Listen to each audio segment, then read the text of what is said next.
Academy চ্যানেলে সবাইকে স্বাগতম। জাতীয় বিশ্ববিদ্যালয়ের মাস্টার্স প্রাইভেট প্রোগ্রামে আপনারা কিভাবে ভর্তি হবেন সেই ডিটেলসটা আজকে আমরা জানব।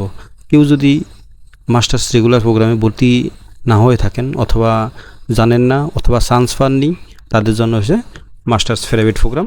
সরকারি খরচের মতোই খুব অল্প খরচেই এটি করা যায় এবং সার্টিফিকেটের মান সমান।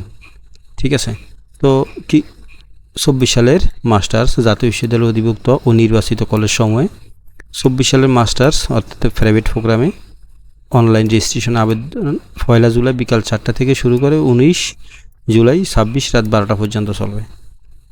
জাতীয় বিশ্ববিদ্যালয় ভর্তি বিষয়ক ওয়েবসাইট থেকে আগ্রহী শিক্ষার্থীদের অনলাইনে রেজিস্ট্রেশন আবেদন ফর্ম পূরণ করতে হবে এবং আবেদন ফি বাবদ 1000 টাকা ও রেজিস্ট্রেশন ফি বাবদ 1620 টাকা 1620 টাকা, টোটাল কয় টাকা 1000 টাকা রইল 1620 টাকা সংশ্লিষ্ট কলেজে কর্তৃক নির্ধারিত মোবাইল ব্যাংকিংয়ের মাধ্যমে অথবা সরাসরি 20 জুলাই 2026 তারিখের মধ্যে জমা দিতে হবে।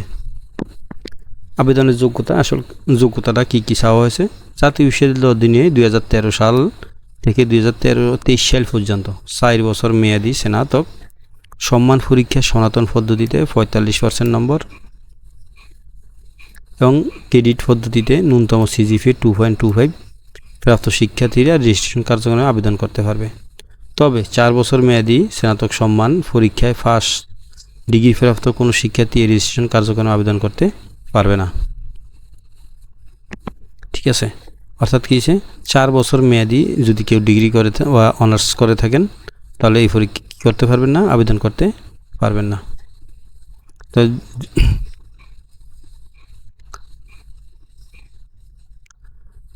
রেজিস্ট্রেশন কার্যক্রম আবেদন করতে পারবে না। জাতীয় বিশ্ববিদ্যালয়ের অধীনে 2013 থেকে 23 সাল পর্যন্ত রিলেটিভ মাস্টার্স নিয়মিত প্রাইভেট মাস্টার্স পরীক্ষা সনাতন পদ্ধতিতে 45% নম্বর পদ্ধতিতে 2.25 3 বছর মেয়াদি স্নাতক ফার্স্ট নিয়মিত প্রাইভেট পরীক্ষায় সনাতন পদ্ধতিতে 45% নম্বর পদ্ধতিতে সিজিপি এত প্রার্থীরা আবেদন করতে পারবে।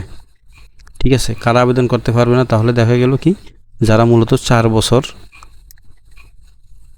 অনার্স করছে, 4 বছর অনার্স করছে তারা আবেদন করতে পারবেন না।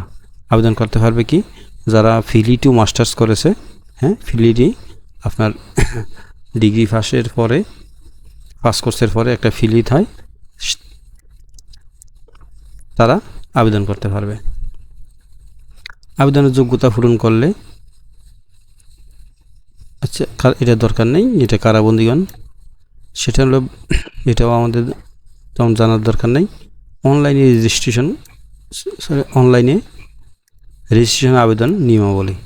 আপনি আবেদনকারীকে ভর্তি বিষয়ক ওয়েবসাইট মাস্টার্স ট্যাবে অ্যাপ্লাই নাও মাস্টার্স প্রাইভেট অপশনে ক্লিক করতে হবে এবং ওয়েবসাইটে তথ্য প্রদর্শিত ছকে আবেদনকারীর স্নাতক ফার্স্ট পরীক্ষার রোল নম্বর রেজিস্ট্রেশন নম্বর আপনাকে দিতে হবে।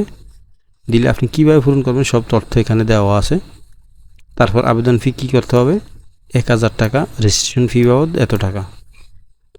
তাহলে নির্বাচিত কলেজ সমূহে 2024 সালে মাস্টার্স প্রাইভেট প্রোগ্রামে রেজিস্ট্রেশন যে সকল বিষয়ে অনুমোদন দেওয়া হয়েছে সেই সকল বিষয়ে সর্বোচ্চ 1000 জন আবেদনকারী আবেদন করতে পারবে। ঠিক আছে, সর্বোচ্চ 1000 প্রার্থী আবেদন করতে পারবে। তো এখানে একটা রেস্ট্রিক্টেড, অতএব আগে রেজিস্ট্রেশন করাই সবচেয়ে বুদ্ধিমানের কাজ হবে।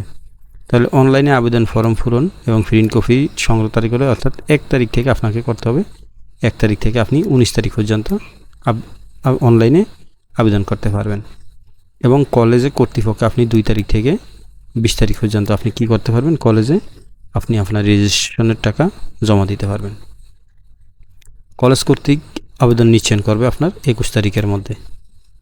ঠিক আছে, এই আর কিছু নেই এখানে, আপনাদের কিছু না, এটা বাকি সব কাজ হলো আপনার কলেজের জাতীয় বিশ্ববিদ্যালয়ের।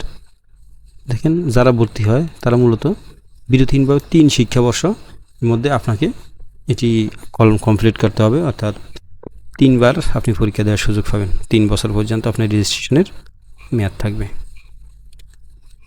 পুরো ডিটেলস আবেদনের ফি সব কিছু এখানে দেওয়া আছে। তারপর আপনাকে কি করতে হবে দেখেন কোন কোন কলেজ থেকে আপনি এই প্রাইভেট প্রোগ্রামে ভর্তি হতে পারবেন। ঠিক আছে, প্রাইভেট প্রোগ্রামে ভর্তি হওয়ার জন্য আপনাকে দেখেন এখানে কতগুলো কলেজ দেওয়া আছে, 33টি কলেজ দেওয়া আছে। এই 33টি কলেজে আপনি আবেদন করতে পারবেন ফেয়ারওয়েট প্রোগ্রামে। ঠিক আছে, তো যারা রেগুলার করতে পারেননি, যারা রেগুলার চান্স পাননি, তারা ফেয়ারওয়েট প্রোগ্রামে অথবা যারা জব করেন তারা এই ফেয়ারওয়েট প্রোগ্রামে ভর্তি হয়ে যাবেন। তো আজ এই পর্যন্তই।